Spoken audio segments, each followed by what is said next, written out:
Poland, even when you're in the second half, you're always drawn second. Someone at the EBU clearly doesn't like you. Oh, okay. As for my opinions on the song, it's frustrating because this is actually kind of up my streak. Like, I kind of like this sort of like EDM sound, but for me it's like a fifth-rate version of that kind of sound that's been popular over the last few years, and it's just it doesn't really do much for me. I mean, like, recently I've been revisiting a lot of Cut Copy songs. They're one of my favourite bands, by the way, and one of my dream acts to represent Australia in Eurovision, although it never happened in a million years. And it's just that probably just hasn't helped in my opinion of the song. It's just going from something like an amazing attempt at that kind of sound to something very generic and well trodden.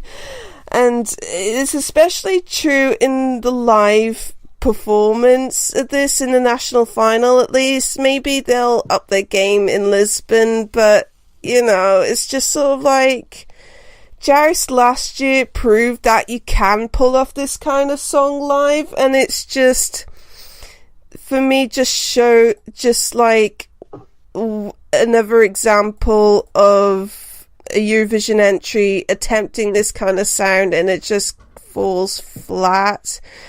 So it's just a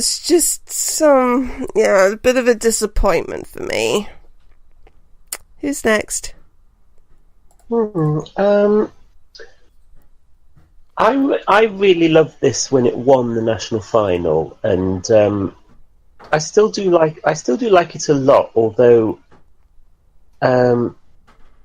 watching them in Amsterdam and comparing them to the rest of the songs that were being performed there, it did pale in contrast slightly.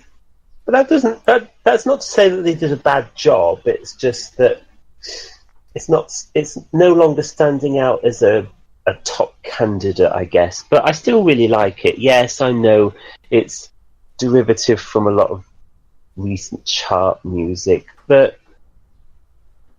you know, whatever. This song makes me happy, and that's all I ask for in a song. Oh, what do you think, Paul? Yeah, I was also at Amsterdam Eurovision in concert. I haven't said that yet. Ooh. Yes, and I thought that they were rather good. I think that they were better than in the national final.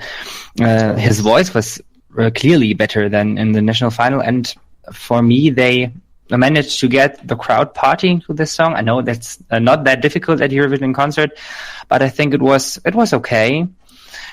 I mean, they are clearly not as good as Norway was last year. The song is not as cutting edge for sure, but I like this one. I think it's an okay example of its genre because it's not as soft. Here in Germany, we have a lot of chart artists who are really popular all over the world. Felix Jan, for example, and I think they make such a soft kind of EDM music. It's just not my style. It's not as engaging, and I think, and this one is at least you can party this song rather well. The vocals are a breaking point here, I think. In the national final, as I said, it was really bad, but if he manages to step his vocal game up a little bit, I think juries and televoters will both like this, and this might qualify. Yeah, I think so. Hasn't it got like a ridiculous amount of YouTube views, which kind of indicates that the Polish diaspora might be really invested in this? So that's the televote zone up already. They'll definitely mobilise for this. I'm pretty sure they'll nudge over the line and qualify. They seem to have found out how to qualify in the last few years, so I don't think they'll miss out this time either. Yeah, I definitely think that since they came back a few years ago, that they've definitely awoken a sleeping giant. Yes. Yeah, with a really good song, Poland might even win in the next few years. Yeah, I think so too. Yeah, I'd like to see that happen. Yeah, I kind of want it to happen because I kind of want to go to Poland for personal reasons, so it'll give me a perfect excuse to go. Yeah, Poland would be really cool. Yeah. Okay. Yeah. I have family in Poland, so it would be cool to visit them too. Oh. Okay, so any last words before we give this a score? No. Don't think so. Okay, so I'm going to give this a 2. I'll give this a 4. And it's a 3 for me. Okay, and the public agree with Paul. It's a 3 out of 5 from them.